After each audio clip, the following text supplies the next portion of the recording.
Shabbat Shalom, meus irmãos, que o Eterno possa abençoar cada um de vocês. Estamos aí com mais um estudo da porção semanal que a gente está com esse projeto já há algum tempo de estudar todas as porções da instrução de Deus.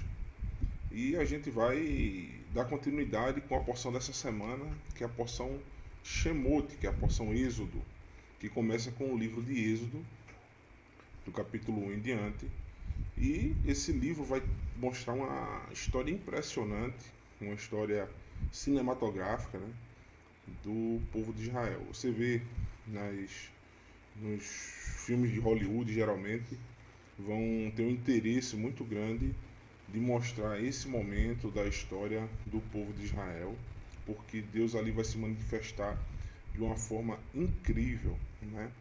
E a história vai se dividir em dois momentos. Primeiro, o povo vai clamar a Deus, Deus vai aparecer ao povo através da mão de Moisés e de Arão, trazendo sobre si, sobre o Egito, uma grande praga, né?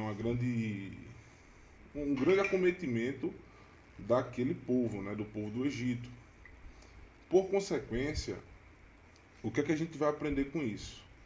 Que, literalmente, muitas pessoas viram aquele milagre, mas eles não acabaram passando a terra prometida, alcançando a promessa. Por quê? Literalmente, o milagre em si, o aparecimento sobrenatural de Deus, não traz a você o verdadeiro arrependimento que vai trazer a presença de Deus na sua vida o tempo todo. Então, hoje a gente vê, o que é que a gente vê na maioria das religiões, pedindo um milagre de Deus, pedindo que Deus apareça, que Deus faça algo sobrenatural, onde na realidade a presença de Deus esteve com o povo de Israel a partir do momento que Deus traz a si, ao seu povo, os seus mandamentos, as suas instruções. E Deus diz que enquanto o povo estivesse obedecendo a essas instruções, o povo literalmente estaria com o Eterno.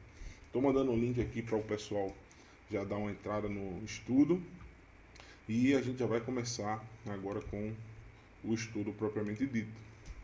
E o livro de Shemot, o tema que a gente escolheu para mostrar, Shemot quer dizer nomes. E literalmente a gente vai ver muito acerca dos nomes neste livro. Mas o que vai chamar a atenção inicialmente nesse livro é as condicionantes para que o Eterno apareça para o seu povo. Como é que o Eterno aparece? Quando é que o Eterno entra em cena no livro de Êxodo? É quando o povo começa a clamar. Então, o povo subiu, né? Recontando um pouquinho a história. Quem vem acompanhando e quem já lê um pouco das instruções do Eterno já sabe um pouco da história. Mas para quem está chegando agora, a gente vai falar um pouco acerca disso. O povo de Israel, né, estava lá com Jacó e teve uma fome muito grande na terra. José já havia sido enviado no Egito, já virou governador. E o povo, depois de descobrir que José era o governador do Egito, o povo começa. José chama os seus parentes para irem ao Egito. Morre Jacó, morre José, morre os seus irmãos. E aí, a outra dinastia dos faraós que entraram não lembravam-se mais dos feitos de José. O que é que eu vou explicar para vocês aí inicialmente, certo? Eu assisti uma série interessantíssima e recomendo a todos que assistam, do historiador e pesquisador Rodrigo Silva, né, pastor também da Igreja Adventista. Esse pastor foi até o Egito e fez uma série especial chamada, literalmente também, Egito. E o que acontece? Alguns dos costumes egípcios vão identificar o que José, o que aconteceu no livro. Alguns dos registros históricos que o historiador passa vão literalmente dar uma noção para a gente por que os egípcios eh, faziam determinadas coisas, né? Por exemplo,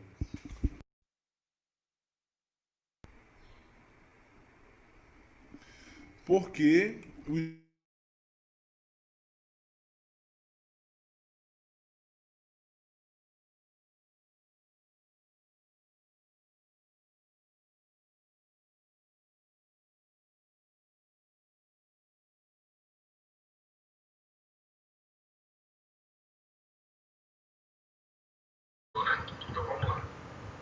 Então, o que acontece? Qual é o motivo do seu clamor? O que é que você está clamando hoje? Você está pedindo a Deus pela redenção, está pedindo a Deus pela vinda do Messias, pela volta, né? Ou você está pedindo para que tudo se estabilize? Então, em Êxodo 3, verso 1, capítulo 1, verso 13 ao 14, diz: Os egípcios faziam servir os filhos de Israel com dureza. Assim lhes fizeram amargar a vida com dura servidão, em barro, em tijolos, com todo o trabalho do campo, com todo o serviço em que obrigavam com dureza. Então, hoje, literalmente, a gente vive nesse mesmo sentido. Por quê? A gente trabalha hoje, muitas das vezes, com o único objetivo de ganhar o pão. A gente trabalha o dia todinho para ganhar o pão, para ganhar o alimento, para ganhar o nosso viver. Assim aconteceu com o povo de Israel no Egito. As pessoas trabalhavam para receber só o alimento. Hoje um salário mínimo, irmãos, você quando termina o mês, se você for depender de um salário mínimo, você vai pagar o trabalho, vai pagar o aluguel, você vai pagar a conta de luz, pagar a conta de água. Quando você vem fazer uma feira, meu amigo, já acabou esse dinheiro todinho. Aí você pede emprestado e lá vai, compra uma carne, compra um feijão, compra um arroz. Quando você vai terminar de pagar isso aí tudinho, você já está devendo a outra pessoa. Então, hoje a gente vive numa escravidão. As pessoas pensam que são livres. Deixe de trabalhar um dia, para você ver. Então, assim era no povo do Egito. O povo do Egito, além de tudo, ainda recebia chibatada nas costas. Hoje é o que acontece. Se você vê o que as pessoas estão fazendo, por exemplo, você não aceitar o que o governo está mandando, você vai levar porrada. Em breve, quem não tomar vacina, né, como está acontecendo aí, capaz de levar cacete nas costas. Então, hoje, a gente está passando pelas mesmas dificuldades, só ainda não percebemos que estamos envoltos nesse sistema do Egito. Então, a gente tem que aprender a clamar. Sabe? A gente já mencionou algumas formas de que as pessoas estão clamando de forma errada, pedindo para que quem está com problemas financeiros, que isso volte ao normal. Quem não está com problemas financeiros no momento, pedindo para que sua conta aumente, para que os problemas financeiros não lhe atinjam, que você prospere neste mundo, que é o que as igrejas sempre pregam aí, a teologia da prosperidade. Então, em meio às dificuldades, o povo, né, o Eterno não quis atender os desejos dos que clamavam para uma melhora do pensamento do faraó em relação ao povo de Israel. Então, provavelmente, muitos irmãos estavam pedindo para que o faraó não castigasse mais o povo, que ele diminuísse as tarefas de trabalho, que ele desse uma condição de vida melhor para o povo de Israel. Mas muitos resolveram clamar pela coisa certa, para que o Eterno se lembrasse das promessas. Então, o Eterno se lembrou da sua aliança aos patriarcas, ou seja, a promessa não estava no Egito, e sim na terra de Canaã. Muitos se lembraram e voltaram a clamar pelo o que o Eterno havia prometido. O Eterno não prometeu uma bonança no Egito, não tem momento nenhum falando sobre isso. O Eterno falou que a promessa estava na terra de Canaã. Então, logo a promessa persiste até hoje. Logo o nosso clamor tem de estar voltado à vinda do libertador que nos levará às promessas de Deus. Assim era o pensamento dos apóstolos. Os apóstolos, depois que Yeshua morreu, disseram: Senhor, tu não vai vir aqui estabelecer, tu não vai dar poder a gente, para a gente ganhar dinheiro, para a gente viver tranquilamente, que a gente vai agora ter nossas casas tranquilas, a gente vai agora ter a nossa charrete de ouro, a gente não vai agora ter roupas de linho fino. Os apóstolos não estavam pedindo isso. O que é que os apóstolos perguntaram? Aqueles, pois, que se haviam reunido perguntaram-lhe, dizendo: Senhor, restaurarás tu neste tempo o reino de Israel? Os apóstolos se lembraram que as promessas de Deus era um reino de Israel. E Yeshua nos ensina a perseverar na oração, pedindo ao Eterno que sua justiça seja estabelecida. Então Yeshua ensina, ó, e Deus não fará justiça, lembra-se, de Caios, aos seus escolhidos, que clamam de dia e de noite, ainda que tardio para eles, digo-vos que depressa lhe fará justiça, ou seja, o estabelecimento das suas instruções. Quando, porém, vier o Filho do Homem, porventura achará fé na terra? Que fé é essa, irmãos? A fé verdadeira, a fidelidade aos mandamentos, a fidelidade à lembrança que o Eterno faz sempre a sua instrução, a lei e os profetas, a instrução que mostra o caminho para a terra prometida, a instrução que fala dos mandamentos da promessa da terra de Canaã. Então, não entendo o seguinte, não é uma fé como é ensinada hoje, uma fé vazia. Yeshua está perguntando justamente falando do texto aqui, sobre as orações.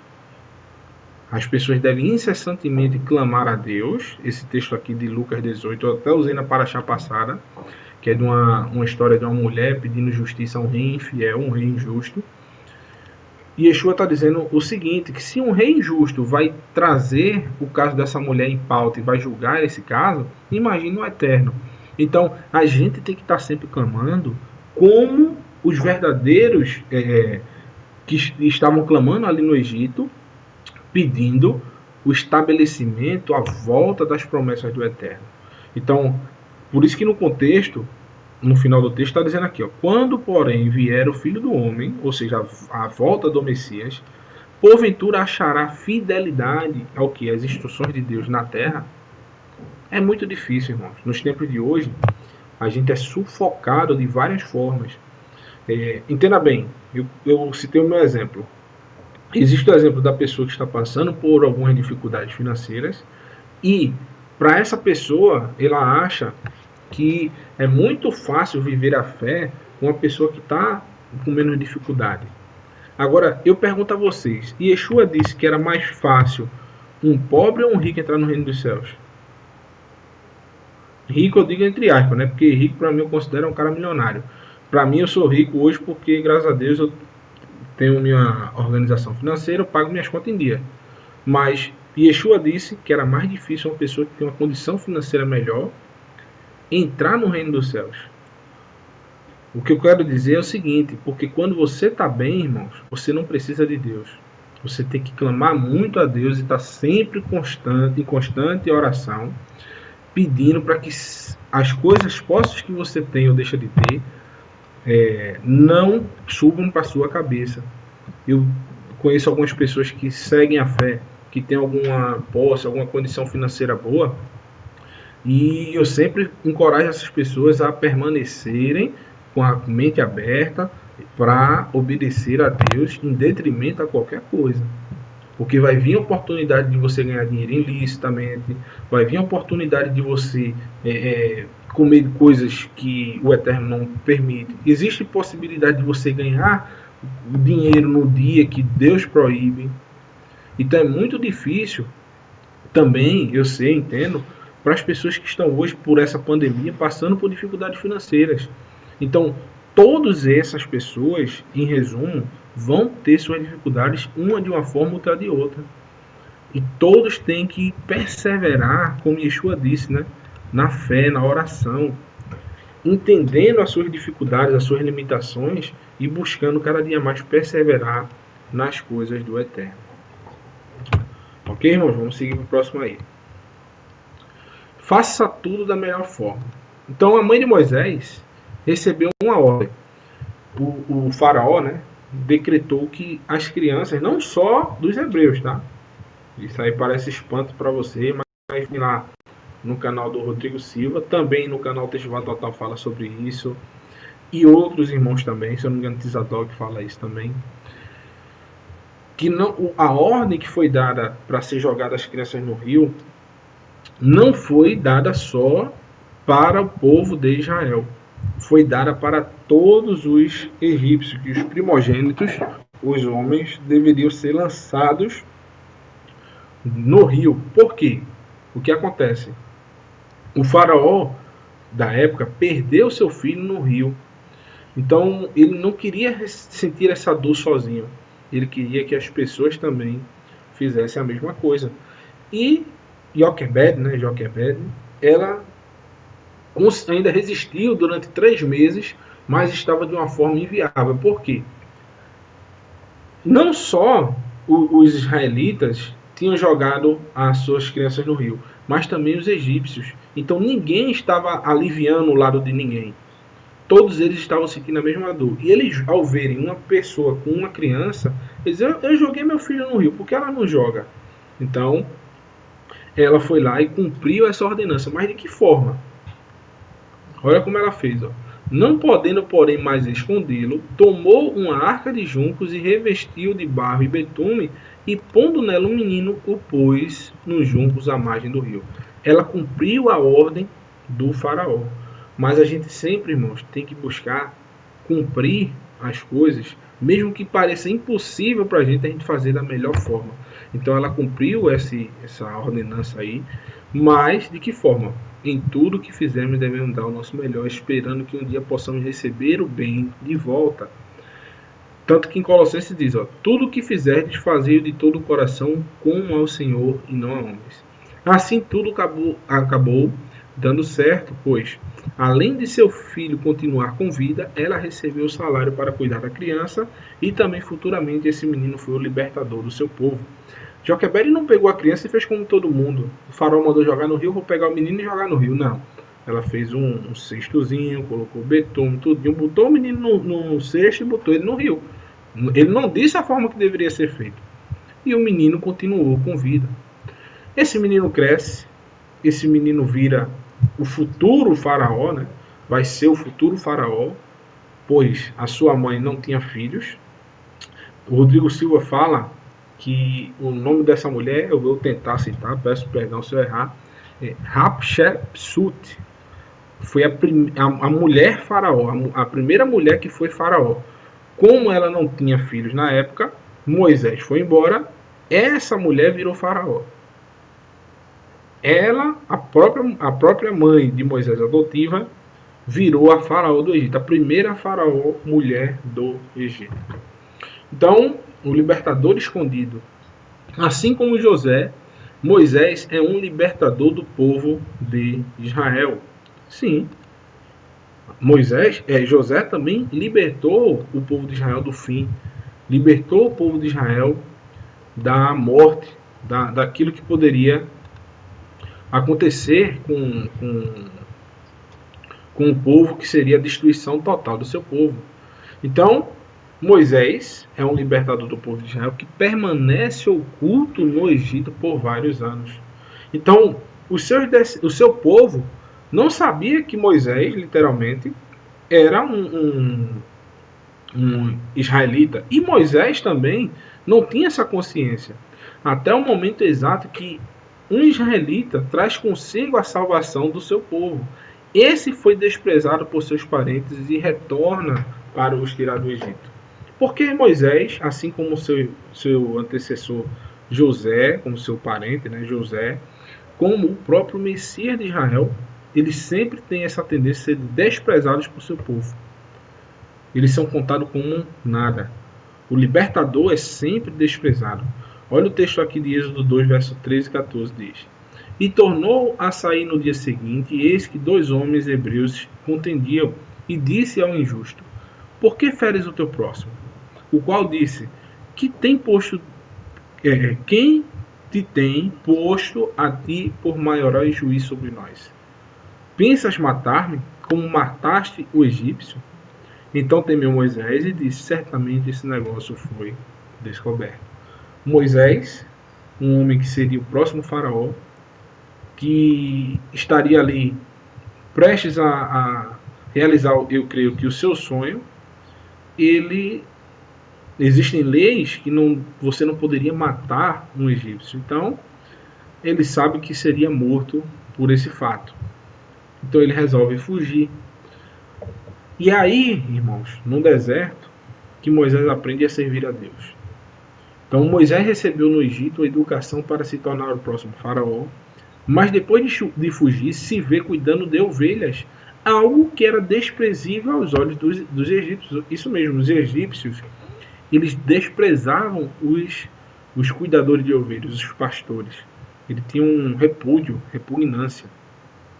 Ao passo de 40 anos, Moisés aprende a se despojar da maioria dos ensinamentos do seu antigo povo, o povo egípcio. Assim, essa história se repete. Então, o que é que eu deixo de conselho aqui para os membros da Techuvá? Não espere de pessoas que acabaram de sair de uma doutrina errônea uma postura perfeita em todos os mandamentos da instrução, da lei do Eterno. Estamos todos nos corrigindo. O povo de Israel passou 40 anos como Moisés no deserto, até entrar na terra prometida. Yeshua passou 40 dias no deserto antes de começar seu ministério. Os salvos passarão 1000 anos com Yeshua, antes que ele entregue o reino ao Eterno.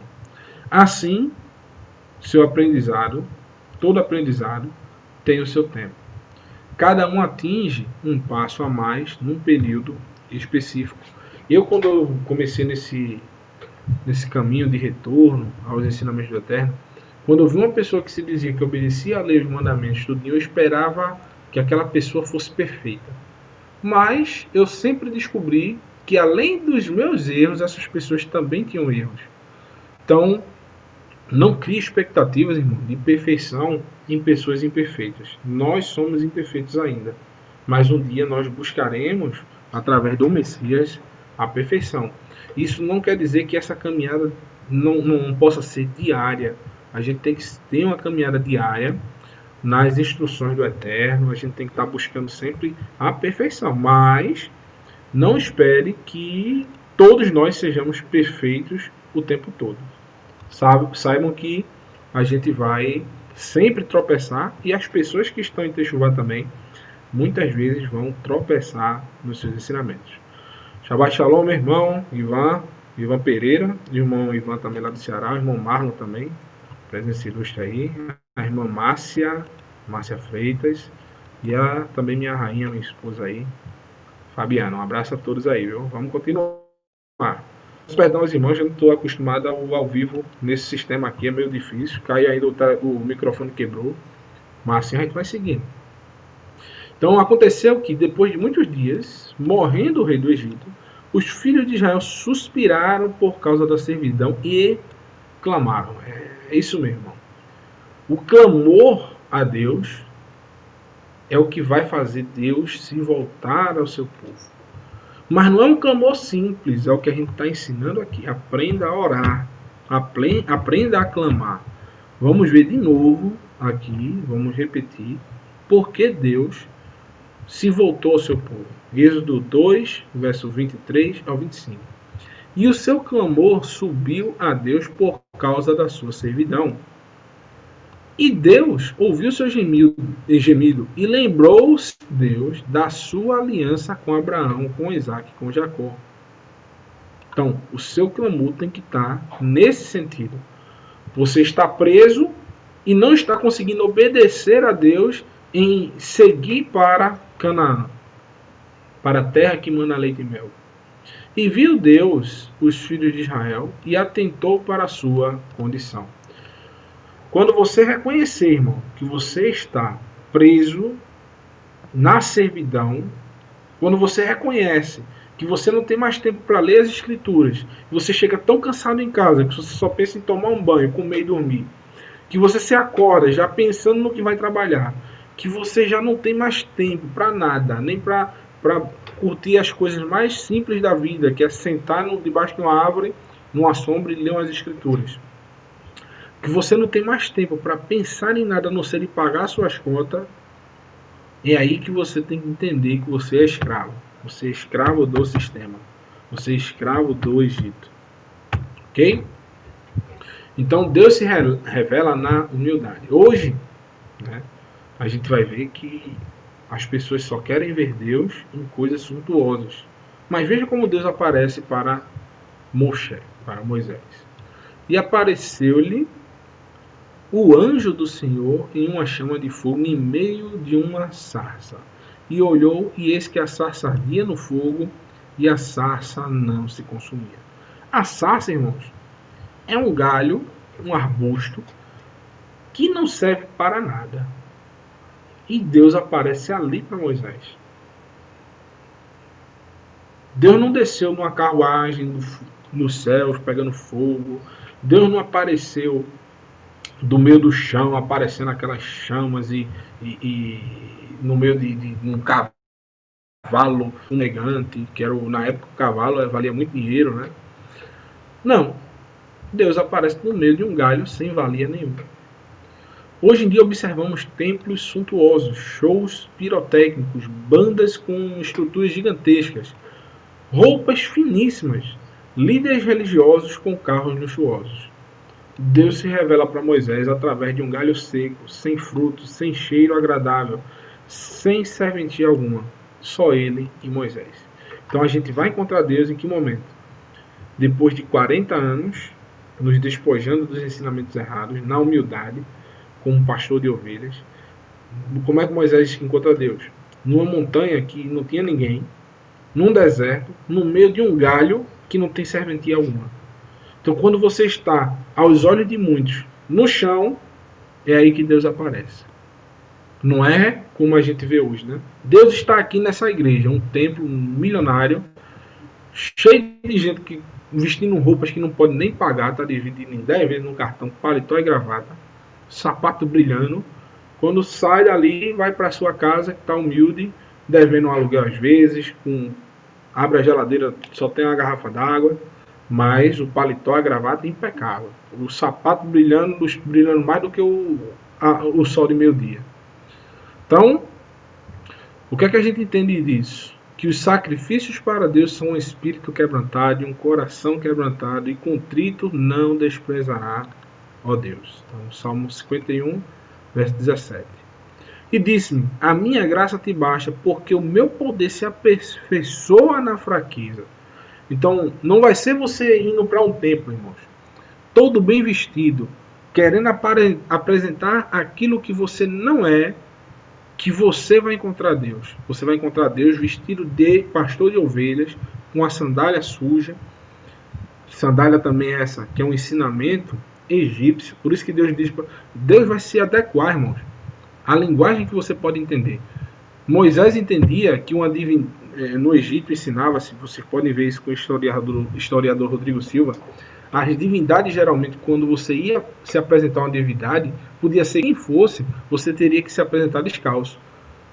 Para as divindades egípcias. Então, quando Deus aparece para Moisés, ele diz, olha, tira a sandália dos teus pés, porque o lugar que tu estás pisando é santo. Ou seja, Moisés automaticamente entende que ele está falando com uma divindade, então ele tira as sandálias. Então Deus, muitos se falam sobre as Bíblias, né? A Bíblia certa é essa, a Bíblia certa é aquela. Deus vai se apresentar a você, independentemente da linguagem que está sendo dita naquela Bíblia.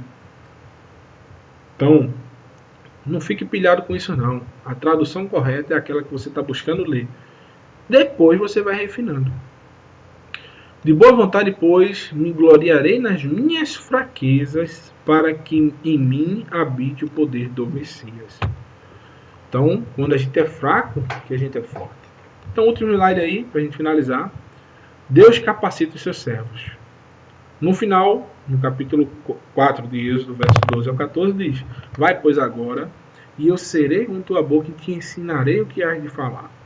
Ele, porém, disse, meu Senhor, envia pela mão daquele que tu hás de enviar. Então se acendeu a ira do Senhor contra Moisés. Por que se acendeu a ira do Senhor contra Moisés?